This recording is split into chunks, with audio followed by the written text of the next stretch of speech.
Puji Tuhan. Selamat pagi, dan biarlah kiranya anugerah, kasih dan setia Tuhan kita Yesus Kristus menyertai kita semua, umat Tuhan, hamba-hamba Tuhan, jemaat-jemaat Tuhan. Sebelumnya saya mau ucapkan selamat mengenang atau selamat memperingati hari kenaikan Yesus Kristus di sorga sana. Biarlah di ibadah kenaikan ini kita benar-benar menghayati, kita benar-benar merenungkan bagaimana kasih Tuhan yang begitu hebat atas hidup kita.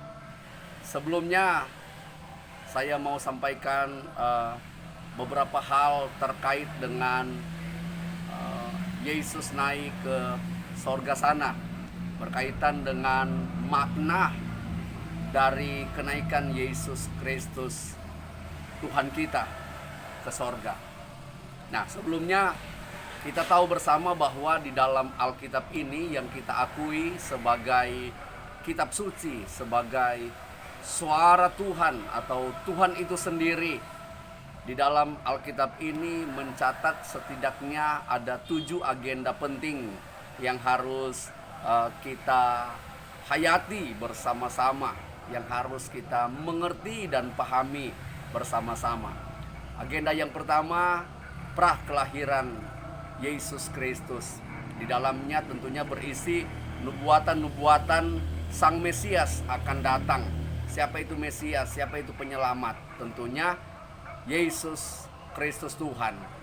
Yang kedua, kelahiran Yesus yang kita akui sebagai Natal yang sering kita rayakan setiap tanggal 25 Desember bagi yang merayakannya. Yang ketiga, kematian Yesus Kristus, yang kita yakini Yesus Kristus menebus semua dosa kita dan mengangkat kita dari lumpur dosa. Kemudian yang keempat, kebangkitan Yesus Kristus. Kematian kebangkitan adalah paket Paskah yang kita akui bersama-sama. Setelah kebangkitan Yesus Kristus, di dalamnya ada agenda yang selanjutnya, yaitu kenaikan Yesus Kristus di sorga sana. Kemudian yang keenam, hari Pentakosta. Yesus Kristus menjanjikan Roh Kudus untuk menjaga kita, untuk menyertai kita, dan untuk bersama-sama dengan kita selama kita ada di muka bumi ini. Dan yang ketujuh, Yesus janji Dia akan datang pada kali yang kedua, bukan hanya untuk menghakimi bumi, tetapi untuk membawa kita supaya kita bisa bersama-sama dengan Dia di sorga sana. Puji Tuhan. Nah, hari ini saya akan sampaikan ada beberapa hal makna kenaikan Tuhan Yesus Kristus. Yang pertama, makna kenaikan Tuhan Yesus Kristus kita dapat baca di dalam Kisah Rasul pasal yang pertama. Tercatat dengan jelas di situ ada ayat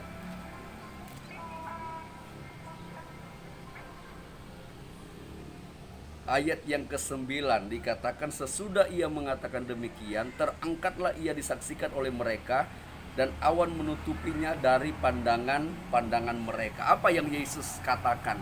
Yang Yesus sampaikan itu di ayat yang ke-8, dikatakan tetapi kamu akan menerima kuasa. Puji Tuhan, kenaikan Yesus Kristus di sorga sana meninggalkan atau memberikan kita kuasa. Kuasa di sini kuasa dunamis, kuasa yang menghancurkan kuasa iblis dan kuasa yang menghancurkan roh-roh jahat. Oleh karena itu kita tidak perlu takut, karena dengan kuasa yang Tuhan Yesus berikan kepada kita, itu sudah cukup untuk kita bisa melawan kuasa iblis, melawan dunia, melawan tawaran-tawaran dosa. Ada kuasa yang Tuhan sudah berikan atas hidup kita. Pergunakan kuasa itu, maka kita akan terus berkemenangan di dalam Tuhan. Itu makna kenaikan Yesus Kristus ke sorga sana. Makna yang kedua kita baca di dalam Lukas pasal yang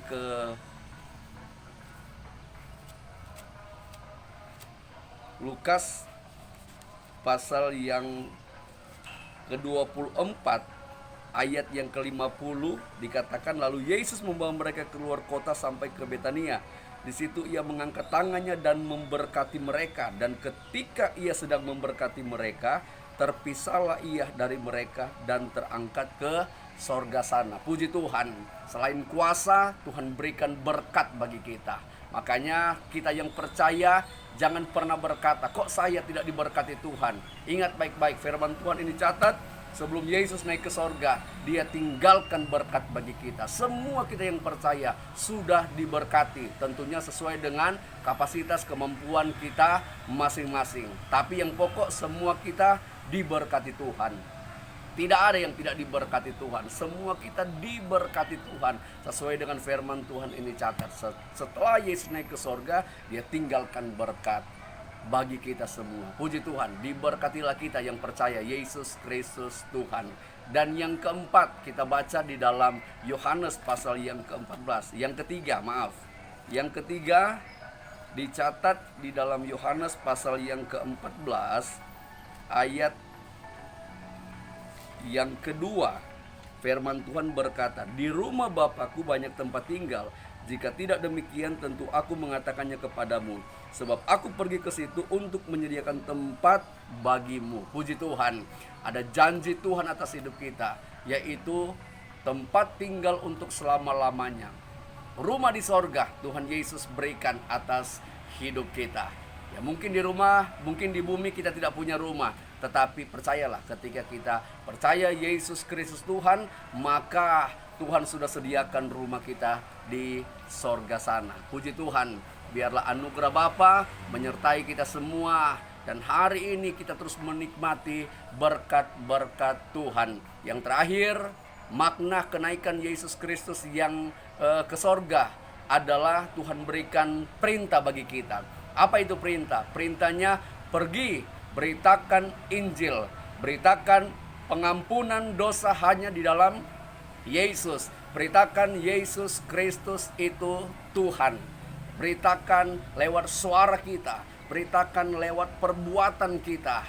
Apa saja yang Tuhan berikan kepada kita, mari kita mau sampaikan kepada dunia di luar sana bahwa Yesus Kristus Tuhan. Jangan pernah berkata bahwa pemberitaan Injil itu hanya khusus orang-orang hamba-hamba Tuhan. Tidak.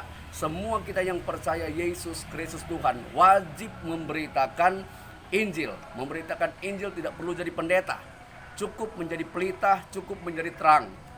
Lewat hidup kita, lewat perbuatan kita, juga lewat perkataan kita. Biarlah 4 makna kenaikan Yesus Kristus ini membuat kita terus di dalam anugerah Tuhan, terus di dalam kasih dan setia Tuhan Yesus Kristus. Kuasa Tuhan sudah berikan, berkat Tuhan sudah berikan, rumah Tuhan sudah janjikan di sorga sana. Dan ingat, tugas kita memberitakan Yesus Kristus adalah Tuhan dan Juru Selamat dunia. Hanya di dalam Yesus Kristus ada pengampunan dosa. Ingat, orang yang diampuni adalah orang yang masuk surga. Orang yang masuk surga adalah orang yang diampuni. Pengampunan hanya di dalam Yesus Kristus Tuhan. Puji Tuhan.